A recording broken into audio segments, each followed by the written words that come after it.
Okay, all right, let's move on to Cast Crew Review. We are going to bring Eleanor Goodrich and Aaron David Port in for the editors of the Reunited States. So I'm going to go ahead and bring them in now. Hey, Hello, hello. hey, Hey! we have our first duo. We've never had two in one. Right now we do. Oh, us. Yeah, no, be you. Yes. Yeah. People! Hi. Yes, hello, yes. Aaron and Eleanor. Thank you guys so much for joining us. All right. Eleanor Goodrich and Aaron David Port edited The Reunited States. They are a filmmaking couple who have been working on projects since 2011, writing, directing, producing, editing, and starring in a number of short films over the years. So my first question is, two filmmakers under one roof. How does that work? You want to take it? Sure. One thing I will say before we answer the question is never have we, been asked this question before, especially by anyone who's done research on it. So I feel like we finally made it. Is that what it means? Welcome. It's the big moment for me.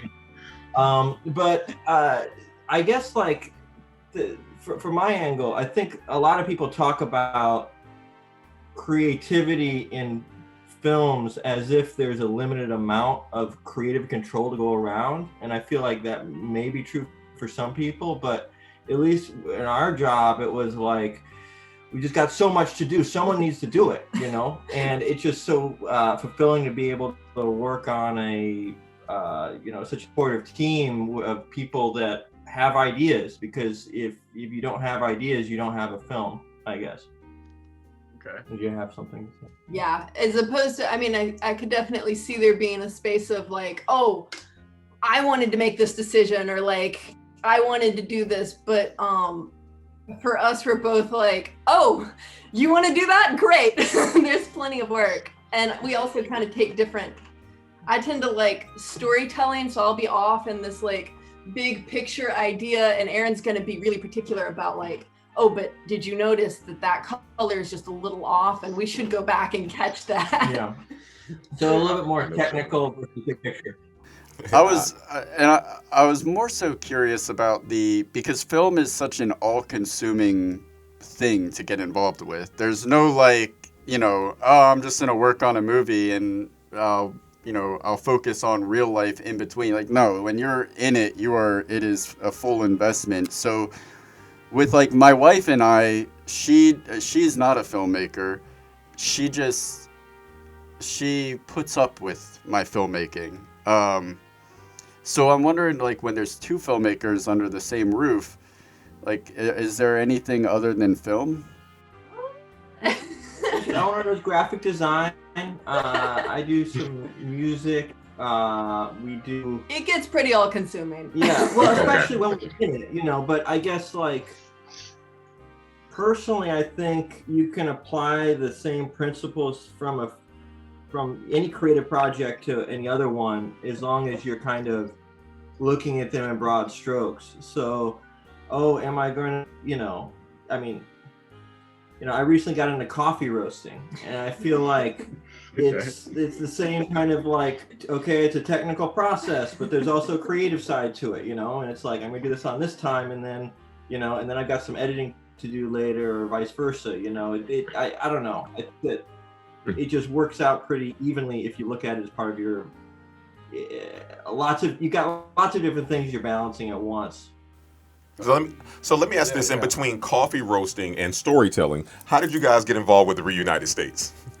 It's a great question. It's kind of, yeah. A friend of mine, an editor friend from film school, said that someone is looking for some assistant editing work, and we were interested in learning more, and so we met with Ben. But I want to back up for a second. So to truly understand the ridiculousness of this situation, at least for me, I feel like you have to go back 2 years or 3. We had moved to Los Angeles, and we were realizing how we're both from very conservative areas, and I'm from a very conservative rural area. And so I was expecting going to South Central would be really different. And instead we saw all of these similarities between especially working class people, but just people in general across the country. And we were like, we don't have as much different than we think. We should make a documentary. Why don't we do that? And then we did school and we did other things, and time went on. And years later, we have this coffee meeting with Ben Riki, and he's describing this documentary about how we have so much in common and we should really come together. And he's just done all of the filming, and it was like, yeah, it's just, great documentary for us to work on. And Eleanor was telling some of her friends back home that she was working on this, and they were like, oh, wow, yeah, you were telling me about that project a couple of years ago. And she was like, actually, it's a different project that's actually happening. And here we are. Exactly. Awesome. So it's clearly an important film, but what is the most important aspect of the film to you? It was really powerful for us to be on board with the whole team is really on board with the mission of this film, that we're reaching across divides and trying to understand different sorts of perspectives at a time that we're just really not getting that. And it was so refreshing, because if you look on the news or you look anywhere else, you're not seeing this. And anytime we were talking with our team or we were working on this film, we were talking about those shared perspectives. We were re-grounding ourselves to where regular Americans are today in the country, as opposed to what we're seeing on the news. And I think being able to share that same grounding with other people through the work of these incredible, if you've seen the film, then there's just so many people that are doing so much day-to-day work while we're sitting behind our computers and editing. We just wanted to be able to share that. Yeah, and for me, there's an element of doing justice to the people who are doing the work that are being highlighted in this project, doing justice to the people who are capturing and elevating that footage, the producers and directors and cinematographers and such, but also doing justice to the audience in terms of turning it into a digestible story that people would be interested in hearing about, and so it's like balancing all these perspectives and coming up with a creative workflow that allows everyone to collaborate. Mm-hmm. And for us to be, I guess, storytelling in an iterative. Each version is better than it was previously. Basically, we're making progress. It was a tremendous thing to be a part of. And it was cool to model what we were trying to elevate in terms of collaboration and listening. In our actual work, in terms of integrating all of this into something that people can stream and watch. Now, I wanted to ask this really quick, and again, this either Soul or you guys or Raj can answer this. Now, I've been watching this man edit for over 20 years, and he's gotten better at each year. He's gotten better, and better. With that being said, the final cut of this film is, if I'm not mistaken, 84 minutes. As we all know, that doesn't mean you had 84 minutes of footage. So I wanted to know, how much footage did you guys' crew have to work with, and was there a longer cut of this film that was cut down? Yes. You can tell the truth, guys. It's okay. If you can speak to it. I spent about an hour today going through the footage to try to count up what how many hours there was. So, in terms of footage that we were working with, there was just over 365 hours of footage. Wow. Oh my God. Yeah. But not all of that was original footage. Some of it was licensed. And some of it was stock footage. So in terms of original footage that documentary team captured, it was, I think, 254, just over that. That's so cool, Aaron. I didn't know those stats. I knew it was over. I knew it was over 200, but I didn't realize it was quite that. At one point, Aaron and Eleanor produced kind of one hour cut downs of each main character. Which we kind of use to kind of study the backbone of each person's arc and kind of pick and choose elements. So, it was a long journey, and that was only one step along the way, but it was kind of cool to see, like, we essentially had a movie for each character, and then we kind of further consolidated that. Wow. So special edition DVD is or Blu-ray, I'm sorry. If you guys feel the need to send us the uncut version of the Libertines, we will sign non-disclosure agreements for everybody. Okay. So a lot of that footage, and I guess since this was pre-recorded, I don't know. Presumably all this can be knowledge, but originally the Levertons were being followed by a reality TV show director, and there was about a little over 100 hours of footage captured by them that was given to us, and the producing team had hired some assistant editors to go through all these different storylines. We were originally hired as assistant editors to work on the Greg Orman storyline, and so once we were promoted, essentially, we were given, these several hour long string outs of each character to work with. We had access to all the original footage, but like Raj said, it was this kind of iterative process of chipping away more and more at what wasn't the film. So it actually turned into something that we could digest a lot more than I was expecting to. If you had asked me, producers, if we could handle this, I'm not sure I would have said yes. I really appreciated the vote of confidence, but it was just not something we'd ever done before, and we really appreciated the opportunity. That's like the official editor's statement. It's like, I don't know, so let's go. We'll see. That's right. We did. We had several assistant editors working on the various storylines and pulling all those pieces together. And, Aaron and Eleanor just kept bringing great stuff to the table and kept being wonderful to work with and all this sort of stuff. And the further into it we got, and we were working with other editors that were going to maybe be the full editor, and then that wouldn't necessarily work out. The visions weren't always aligned, and these guys were like kind of with us and just kept pumping out great material and always being available and always being ready to be able to like put together the pieces that we really needed in order to make this movie, that it would just became a no-brainer to say, hey, let's forget about it. Let's not search for other editors. Let's just like go with who knows the project right now and bring them along with us and make them feel a big part of this and take ownership of this project along with us, because they're really putting it up there, and it was really something special. So awesome. I know, Soul, you said that editing was kind of happening as production was going on. So I know, Eleanor, Aaron, it's probably hard to calculate this, but roughly, like, how long would you say post-production took?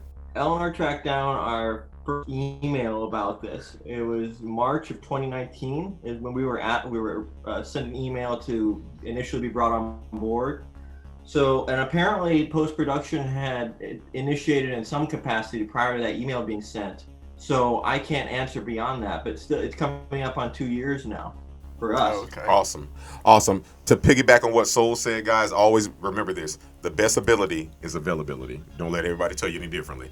With that being said, what I wanted to know was, like, again, I've seen him, watching him edit is like watching Tom Cruise in Minority Report. It's like things moving all over the place. I'm like, hey, you got to go. I'll be back in a few hours. Go get him. So I wanted to know for you guys, I heard you say that you kind of had an idea to do a documentary like this before, but it never materialized until you guys got the call to do this. So it sort of became a passion project. So let me ask you this. What did the process look like? Was there an outline to kind of paint by the numbers, or was there more freedom in choosing how you guys wanted to piece things together? Because like you guys said, you're talking about over 250 hours of raw footage plus stock footage, and then you have Soul and Raj and everybody. There's so many ways it could have It's so many ways. Yeah. I mean, so what was the process like?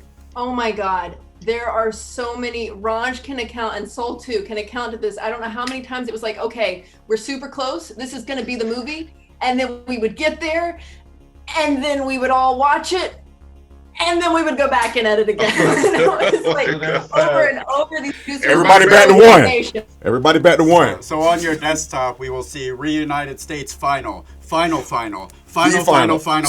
effing final this time. This is it. I do have to say for this one, though, I mean, like, I've done, I don't know, maybe 10 feature documentaries, and every other one we had probably like a year or 2 years of being finished, and like being finished again and submitting to festivals and being like, oh no, wait, we're not quite done, and we thought we were there, and the filmmakers just want to be done, and you want to be done, but you're not, and the movie tells you when you're done, and to be honest with this one, it was actually despite the fact that yes, that happened several times, it still was kind of ahead of the curve on that front, and not to the point of like we submitted, we blew all of our opportunities at big festivals because we submitted super rough cuts and things like that just what, yeah. So just on that front, yes, it was long and challenging and difficult, but we were able to keep it actually in a better situation than many documentaries are.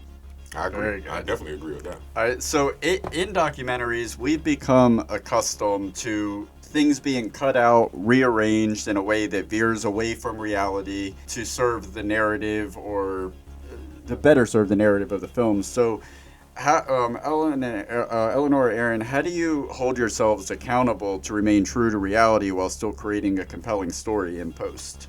For me, it's if we're having this conversation, then we're ahead of the curve.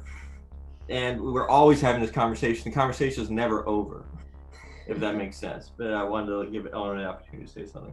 Yeah, well, partially I think the subjects and the context and also the team for this documentary were especially helpful for that challenge because everyone was so committed to the mission of the documentary and wanting to spread this experience that they'd had, but then also committed beyond their own. I mean, it is not comfortable to be on camera and have people see whatever it was you did in that moment that you didn't plan to do. And so I know that there were some conversations with the characters with situations that maybe they weren't like, that wasn't my best self just then, do we have to include it? But because they believed in the mission so much, because I think we were all constantly having this conversation about it's more important that we get out the reality, and even if a situation is a little uncomfortable, that's still a really important side to show. It made it easier for us. We weren't battling, and we were trying to like make them look really bad or do the like. Everyone was on the same team, so we weren't in this awkward situation needing to create something that the person that we were like lure them out. Right. We weren't trying. Right. So it was kind of easy to like, what makes the film looks good is what makes the characters look good is what make everyone look good, but also I guess also being really vulnerable. they're The characters were willing to be, I think, really vulnerable, and I think that really shows when you watch.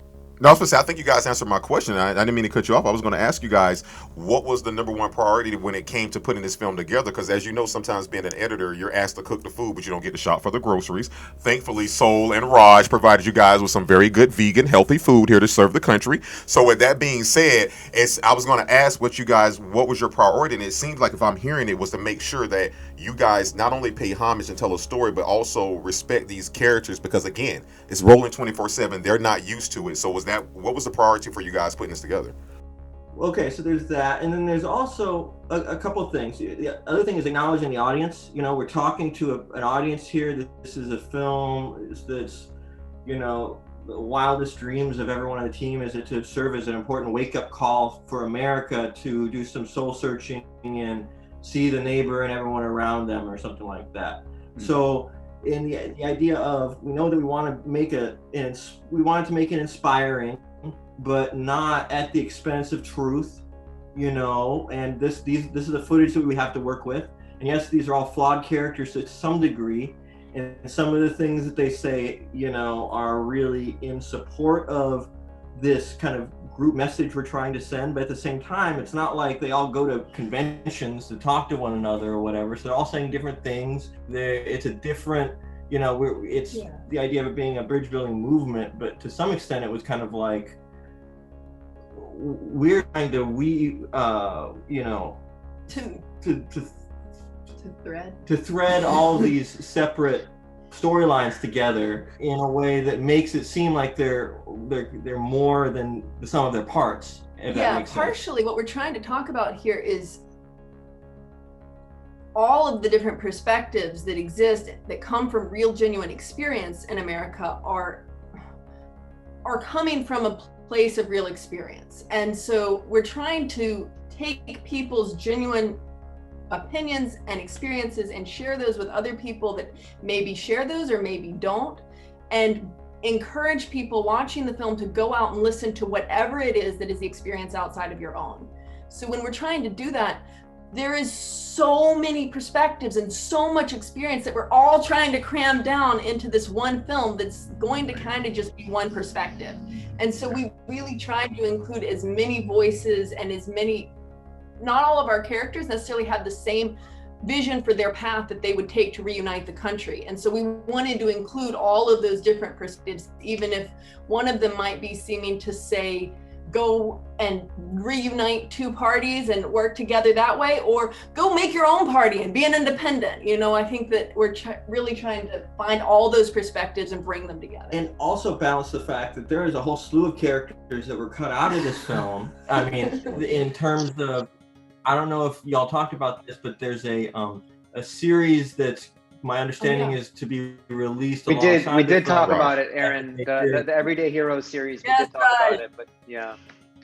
Okay, so dealing with all of that, and in all honesty, dealing with all that footage, all of this kind of looking into the nitty gritty of all of these different elements of division and modes of reuniting, I think really helped us in our perspective. It's not just a matter of looking at Susan Bro footage and Greg Orman footage and how do they relate to one another, but what is, you know, the academic Rob Willer set out the nature polarization, and how can we take those lessons and apply them to the edit of the film so everything is internally consistent, if that makes sense. Yeah. Well, you guys did a fantastic job, and I want to end the interview with one segment. And again, if you guys could stick around for about 15 more minutes, we'll wrap it up with everybody's final thoughts. But this last question I have for you guys is this is just for like the 2.3% of people out there that are going to give Geek.com. Geek.com. Geek.com. What software and machine do you use for your editing? Well, this project was advertised as an Adobe Premiere Pro project, and so we that's I think one reason why we got the gig is because it's not necessarily as common in Hollywood. Don't talk yourself down. You know, and I just, we just worked on my MacBook Pro 2019 with external monitor and my mouse and keyboard, And Ben also brought his computer over. He has an iMac, and so we did double editing at times. Multiple computers, Ben over there making notes.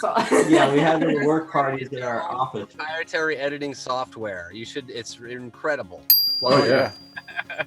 Oh, we know. Hey, Adobe doesn't sponsor TTFT, but Hey, Adobe or die, man. But Adobe or die. I stand by them, especially Final Cut. What the hell did they do with Final Cut X? Like it's Don't pretty ask me, much I've never used iMovie plus. Oh, wow. So we're really into it. I don't know. I think it's like to each their own. Yeah. Are there editors? Wedding videos. Oh, hey-oh.